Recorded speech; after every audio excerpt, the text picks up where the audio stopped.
People said that same thing. Hmm. I took comfort in knowing that in the amateurs, Sean fought and competed at 165 and beat a Hmm. lot of these guys that you see with belts, both domestic and international. He beat them at 165. Yeah. Yeah. Yeah. Yeah. That was a hell of a performance, man. It's funny how like 3 seconds of that round, 5 seconds of that round, literally could have swung it in opposite directions, either side. You know, we got some beam-ins and we got some phone calls. They biting at you. When you guys call and put your phone on mute, so I call your area code and we'll go like this. What's up, TB?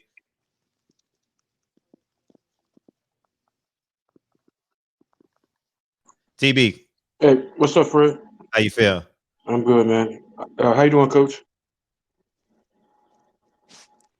Can you hear me?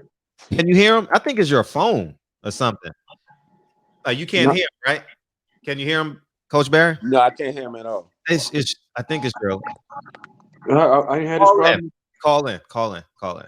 I can hear him now. Oh, you can hear him? Okay, good. Perfect. Hey, Coach, I just got a couple quick questions because people waiting, so I don't want to hold the line. Um, Spence has a decent reach advantage on Garcia for this fight, and Spence relies on that southpaw jab real hard. And Danny's not a jabber, and Danny's also not known for his footwork. So, how does Danny get inside to be able to get to Spence's body or be able to make any meaningful investments in the early rounds of the fight? I think Danny definitely will have to make not only make adjustments, but I think that they had to do the work. And I wasn't there. I wasn't a fly on the wall, so I don't know how they prepared in the gym. But you're 100% right. Danny is one of them guys that have the tools, but you don't always use the tools that you have. If he is to get inside with Earl, he's gonna have to do it by laying down ground fire, and his ground fire would be his jab. Me personally, if it's me, I'm staying away from that strong brick hand of his. I'm gonna stab him to the body. We're gonna use feints. We're gonna hunt him down behind the jab. But again, from 1 to 4 or 1 to 6, these are the stronger rounds. You cannot sustain a whole bunch of damage in these earlier rounds. If you're gonna get to them later rounds and be effective in them later rounds, you got to be fresh. Uh, uh, Angel Garcia did say that they can afford to give up the first 3 and 4 rounds to Errol Spence, which I don't think He what Errol said, Spence.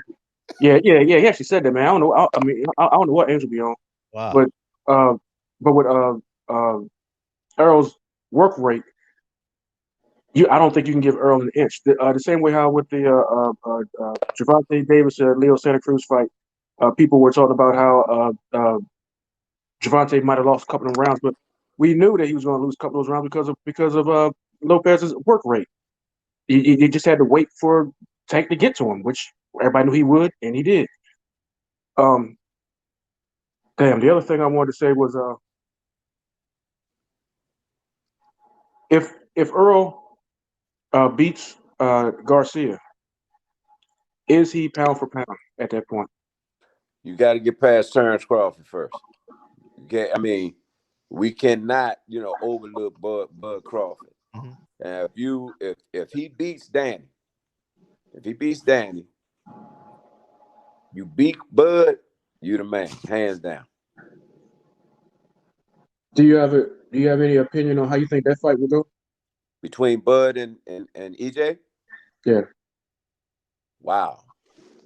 To me, I think Bud is one of the best fighters on the planet, and I'm throwing him in there.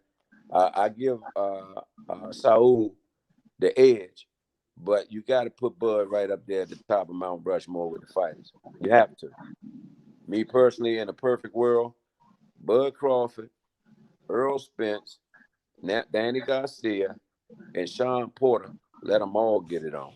Win a fight, winner, lose a fight, loser, and force the ultimate championship. And then we would truly know who pound for pound the best fighter at 147 is. Okay. One more question, and I'm going. I asked this question last night to J. Rod Williams. You brought up Canelo. Can a person who has tested positive for PEDs be legitimately considered in the pound for pound rankings? It all depends. Now we had the conversation today. In fact, who was it? I don't know if it was Kevin Cunningham or what have you, but we had a conversation. There was somebody downstairs in the way in today about that. So you have people that are asthmatic and they got to take the pump. Excuse me. In that pump, there are a form of steroids in that pump. There is it's too broad, put it that way. Now, if whatever they took or whomever take it, if it enhances their athletic ability, if it increases their muscle mass and things of that nature, yes, that's cheating.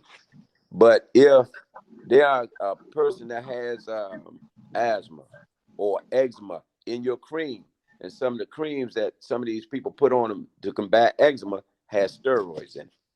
You eat too many bagels with poppy seed on there, you're gonna test positive for opium. So it's got to be a cap somewhere. And the way I figure, if the boxing world know what's bad, then they should know what you should be able to take, and they should put something out for these fighters. Right. On that point, like I told J Rock last night, so some people will get on a PED in order to get to a certain level, get off of it, and then try to maintain that level. And it's like a cheat code. You know what I'm saying? If you want to be able to, throw X amount of punches in so much amount of time, or you want to be able to bench press a certain amount of much, or you want to be able to run so fast in a certain amount of time, so many steroids will help you do that, and then you just get off of it, and you maintain what you achieve, but you don't get caught, but it's still cheap. Yeah, But I listen, as somebody that I've had the pleasure of working with a lot of people. I had the pleasure of having people like Emmanuel Stewart to listen to, Wow. and legendary fighters like that. In order to call yourself the best, you don't want the watered down version. I don't want. In other words, if you're a competitor and you did what you did behind the door, yeah, you may have gotten away with it, but in your heart of hearts, you know you didn't win. You know you didn't deserve the win. And any person that's a competitor like that won't take no shorts, no cheating, no none of that. I need to know that I really beat you. Because after the crowd stop cheering and after I go home, still I got to deal with the man in the mirror, and that's me. Right. Can't run from him. and that goes to men being men, and we got a shortage of those nowadays. So Absolutely. on that, I appreciate you, bro. Thank you, man. All right. Enjoy the fight. I definitely will.